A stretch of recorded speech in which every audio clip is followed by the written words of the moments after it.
up in, flying out of Newfoundland, and I can remember being up above the heavy fog layers, now cloud layers. And when you're up, and if you go down right to the tippy top of the layer and fly the jets, the prop wash from the plane, that it makes the cloud swirl behind you, and it looks, you look to the back, and it's a dip, like a little ditch that you went through. That all you do is blew the clouds.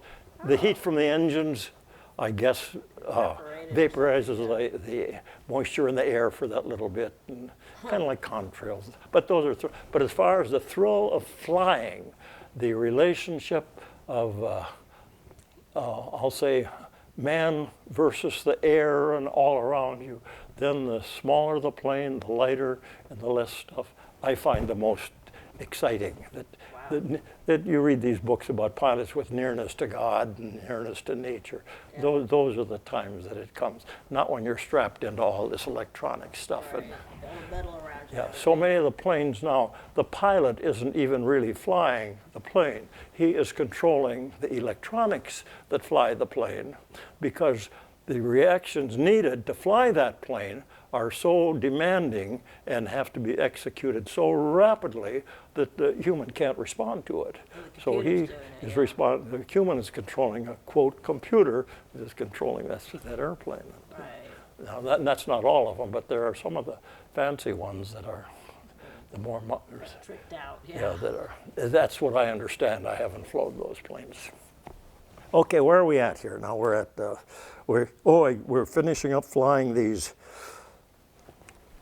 ferry squadron things. You want this to go on yet? Yeah, yeah. Okay, all right. We're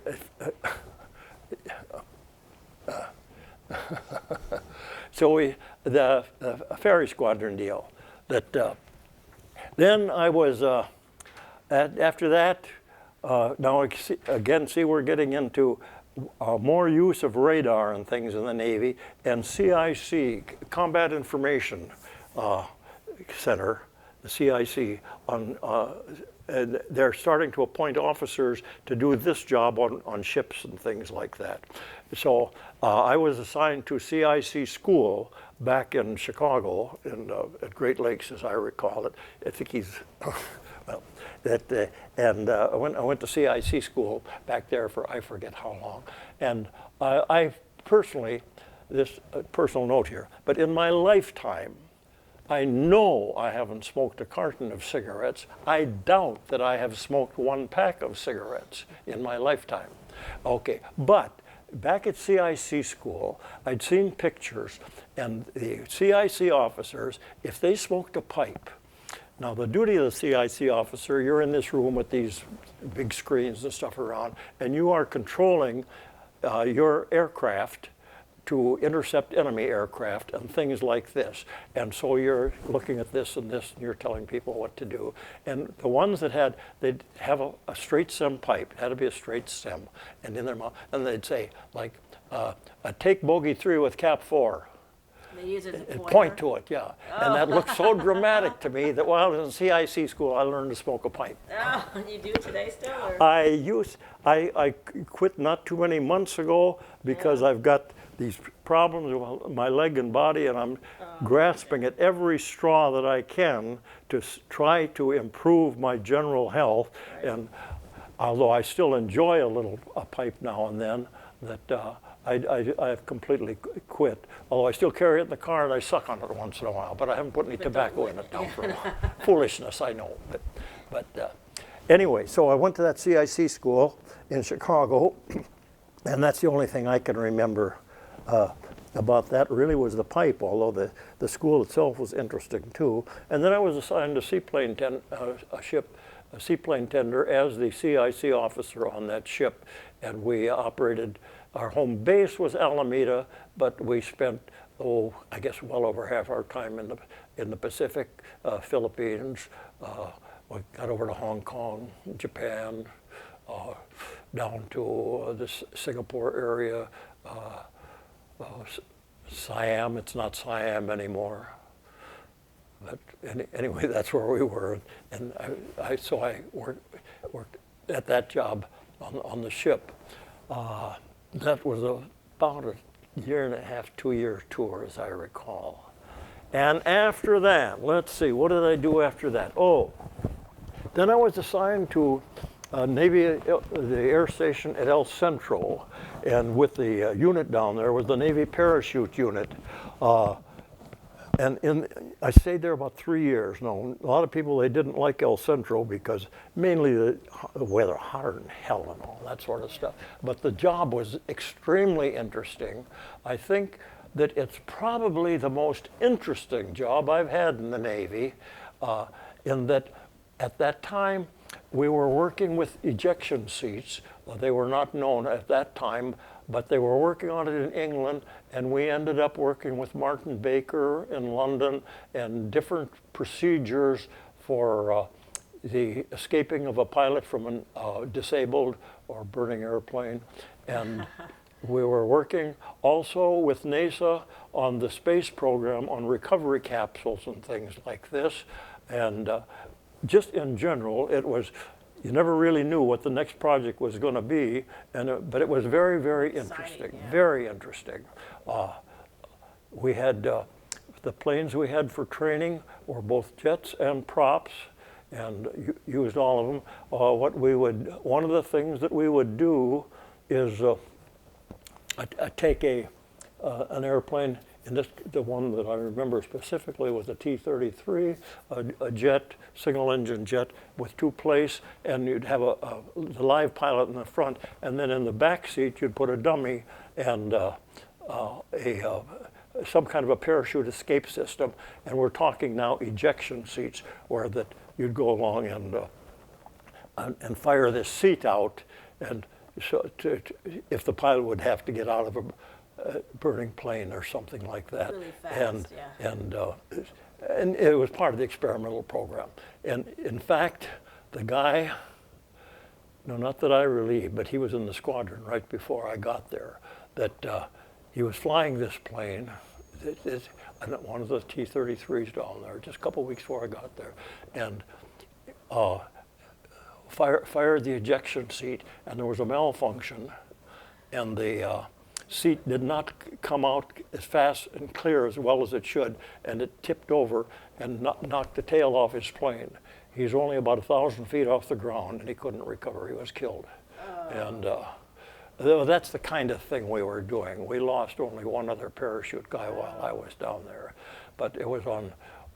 We had jumpers in the squadron where it actually tested the parachutes and stuff, the different types. A military parachute and a skydiving parachute are, in a sense, kind of different things. The skydiving parachute is a relatively comfortable device to use in that when it opens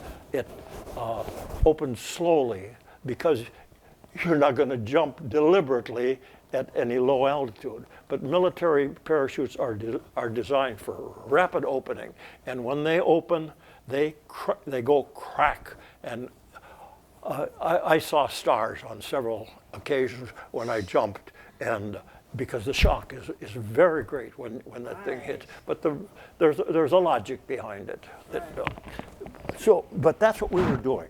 And like I say, very, very interesting work. One of the episodes that I recall, we were working with a company out of Minneapolis, Winson Company, as I think the name was. And what their assignment in the project was to provide a balloon to take a dummy, an anthropomorphic dummy, one that's size, shape, weight of a human, send it up to 70,000 feet, and then have this, quote, dummy escape from the balloon, parachute down to Earth.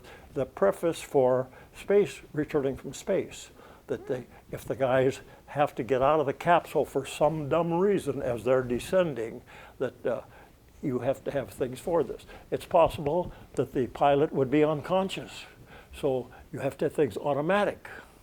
And this is the kind of things we're doing. Well, anyway, on this one occasion, we went up to Palm Springs area.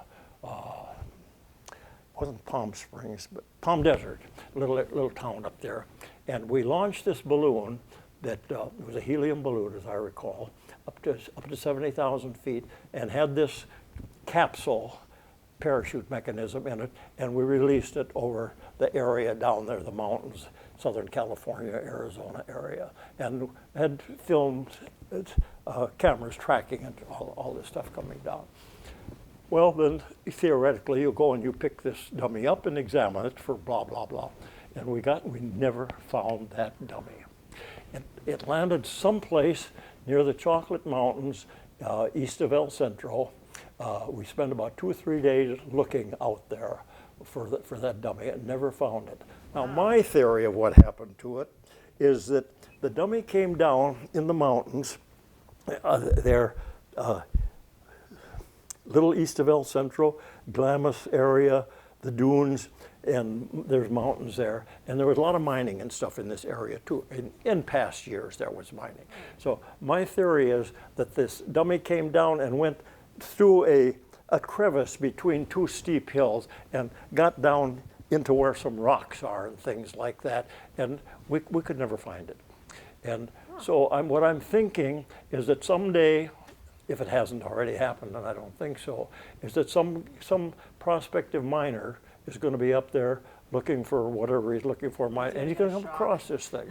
Now, what it would be is, to all intents and purposes, it would look like a human being in this flight suit and stuff. And this was for coming back from space. So what I think that if the guy was not of a very clear thinking, in a clear thinking mode, he would think it was somebody from outer space. Right. And this was the period when we had all this aliens coming and landings and things. So everybody was alien happy. And that's what I could figure somebody, and of course I embellish it a bit. I figure if this guy had been drinking the night before and he would come into this and here this thing would be stuck here, he would be sure that had to be somebody from outer space. But I don't know, we never, to my knowledge, the dummy's never been found. You sure someone didn't steal it? What's that? You sure someone didn't steal it? Well, I suppose it's possible that they would have, but I know we had tags on it and stuff that, if located, I don't remember if there was a reward involved, but I mean, this was I don't know how many dollars that whole little episode cost, but I mean, it was one of these expensive research programs. Yeah, they never found the dummy. And I don't know what anybody would really want with heavy thing. I just don't know. That's one to speculate on. But that was an interesting tour there in Key West. Very, very interesting. Okay, after that, let's see. You mean El Centro? I mean El Centro, yeah. Yeah, you said Key West. I'm sorry? You said Key West. Okay, Okay. thank you. Well, Key West was too. That was interesting too. Yeah, I tell you, I've had lots of interesting ones. Sounds like it. Wow. Lots of good ones. So what year are we up to now? Okay, now 1956, 1957, 58. I'm going to leave Key West in 59 or something like that. And we're getting back to the Duel Line in the report here. Okay. That then I was, again, like I say, multi-engine qualified, and they were needing people. This was during the Cold War when we were, quote, trading jabs at Russia. And this, in the United States, they put these radar towers, big stations, up in Alaska and all the way across Alaska and down the off Europe. There was theoretically a line of radar that no plane could go through without being detected. They couldn't stop them, but you knew they were coming. And this was called the Duel Line, the Distant Early Warning Line. And it was in theory, if the Russians tried to send a bomber over to the United States, we would be aware of it when it crossed this line. Okay, well, part of it is out over the ocean where there's no way to control things, so we flew patrols out there with these airplanes that had radar, and as I recall, we had a range of 150 miles on the big radar.